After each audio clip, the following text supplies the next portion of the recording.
Grace is not reactive to your performance.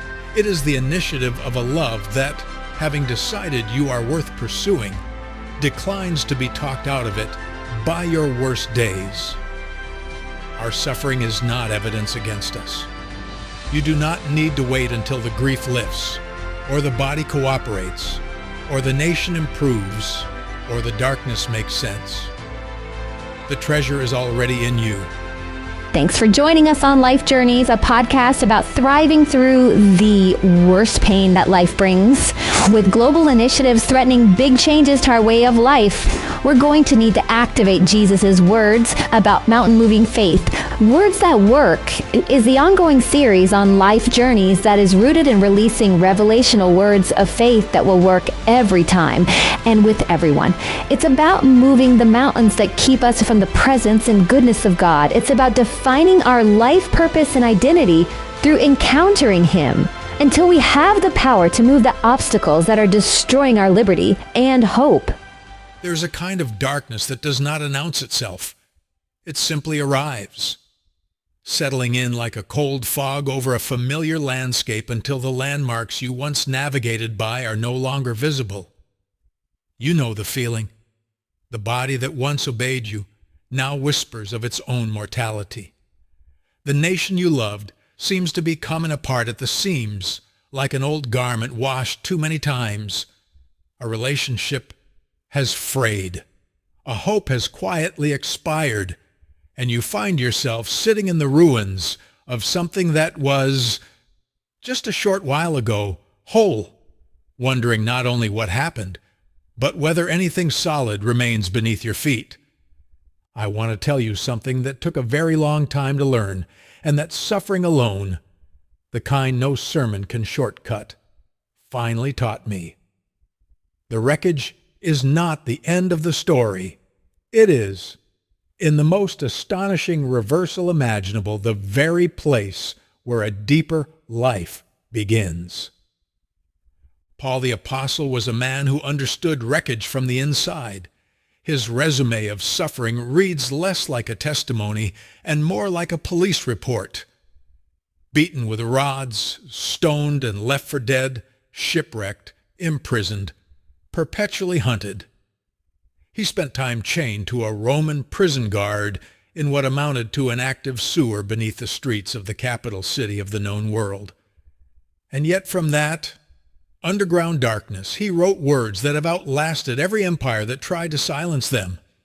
He wrote that he was troubled on every side, yet not distressed, perplexed, but not in despair, persecuted, but not forsaken, cast down, but not destroyed. Read that carefully. He is not denying the trouble. He is not performing cheerfulness over genuine anguish. He is describing a life that has found something, a source of vitality so deep and so inexhaustible that the worst the world could do could not reach it. He called it a treasure. And then, in a phrase so honest it almost startles, he admitted where he was keeping it. In an earthen vessel, in the clay pot, in the cracked, aging, unremarkable container of a human body living an ordinary, suffering life. The treasure is in the wreckage. That is not poetry. That is theology, with the dirt still on it. Consider what Paul meant when he spoke of not fainting.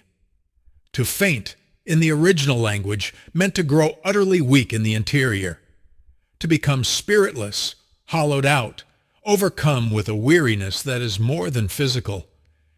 It is the exhaustion of a person who has lost their reason to continue. We all know this exhaustion.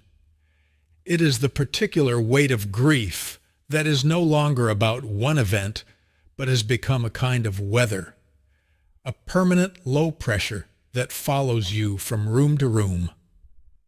Paul says the antidote to this inner collapse is not willpower. It is not positive thinking. It is not even, strangely, the cessation of suffering. It is mercy. He had learned the secret of receiving mercy daily, without shame, without the paralyzing shock of discovering yet again that he was still human. He had stopped being surprised by his own weakness, and in that surrender something opened.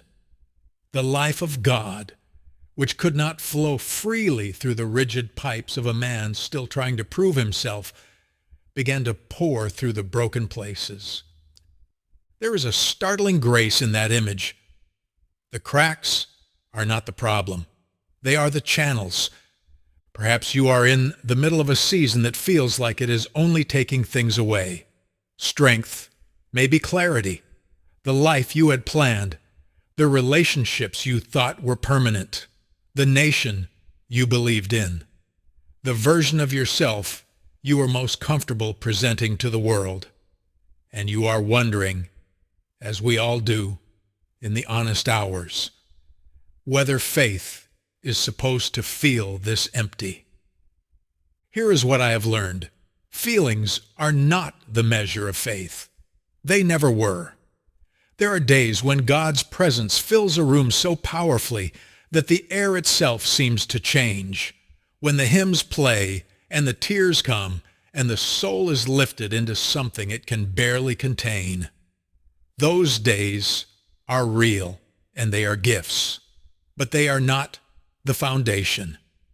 The man or woman who builds their confidence in God on the scaffolding of emotional experience will find, when the feeling departs, that they have confused the scaffolding for the structure.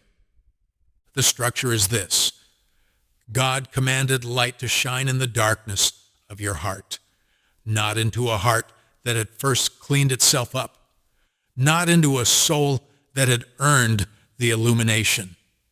He commanded it into your particular darkness, into the specific and unglamorous terrain of your actual interior life, with all its unresolved conflict and recurring failure and stubborn grief. The light came anyway. It comes anyway. That is the nature of grace. It is not reactive to your performance. It is the initiative of a love that, having decided you are worth pursuing, declines to be talked out of it by your worst days. The hardest thing Paul ever had to learn, and it may be the hardest thing any of us learns, is that our suffering is not evidence against us. It is not proof that God has withdrawn, or that our faith is defective, or that we have missed some turn in the road that everyone else found. There's a particularly cruel form of religious thinking that interprets every difficulty as divine punishment, every unanswered prayer as spiritual failure, every dark season as evidence of hidden sin. Paul had heard that argument before. His critics made it. Job's friends made it. It is ancient, and it is wrong. The truth Paul found, and it cost him everything to find it, is that the dying of this outer life, this perishing of the outward man, is precisely how the inner man is renewed day by day, not despite the hardship. Through it.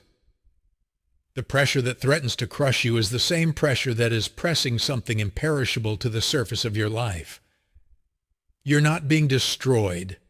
You are being refined. And there is, on the other side of that refining, a weight of glory so far exceeding the weight of your present suffering that comparison between the two becomes nearly absurd. Paul calls our afflictions light. From where we stand in the middle of them, that word can feel almost insulting. But he is not minimizing the pain. He is telling us what he discovered when he looked from a different vantage point, not up at the suffering from below, but out at the eternal from within. When you learn to look at the things that are unseen, the calculus changes entirely. The things that are seen are temporary, every one of them. The things that are unseen, the life of God in you, the resurrection that is coming, the glory being prepared, the love that will not let you go, those are eternal, indestructible, immune to everything this world can do. So here is what I want to say to you. Wherever you are reading this, whatever weight you are carrying today, you have this ministry. You do not need to audition for it. You do not need to feel worthy of it. You do not need to wait until the grief lifts, or the body cooperates, or the nation improves, or the darkness makes sense. The treasure is already in you. The same Spirit that raised Jesus from the dead, that very power, lives in your ordinary, tired, earthen vessel of a life. And it is working, even now, even in this, especially in this. Do not faint. The outward man perishes. Yes, and that is real, and it is allowed to grieve you. But the inward man is being renewed every day that you rise and believe against the evidence of your feelings. Every day that you extend mercy to someone else from the small reserve of mercy you are learning to receive for yourself. Every day that you look at the unseen and whisper, I believe this is more real than what I am facing. Something eternal is being accomplished in you that you cannot yet see, and that will one day outweigh every sorrow you have ever carried. The candle is still burning, the oil has not run out, and the darkness, for all its noise, has never once put out the light. You can unlock the presence of God in your life. There are revelation principles that remove the mountains, keeping us from joy, hope, peace, and purpose when our world gets turned upside down. Look for these words that work with Pastor Hardika as he shares what has helped him when life got hard. And don't forget to check out his book, The Fortress and the Firebrand, available on Amazon and Barnes & Noble. Thanks for listening to Life Journeys. Grace is not reactive to your performance. It is the initiative of a love that, having decided you are worth pursuing, declines to be talked out of it by your worst days. Our suffering is not evidence against us. You do not need to wait until the grief lifts, or the body cooperates, or the nation improves, or the darkness makes sense. The treasure is already in you.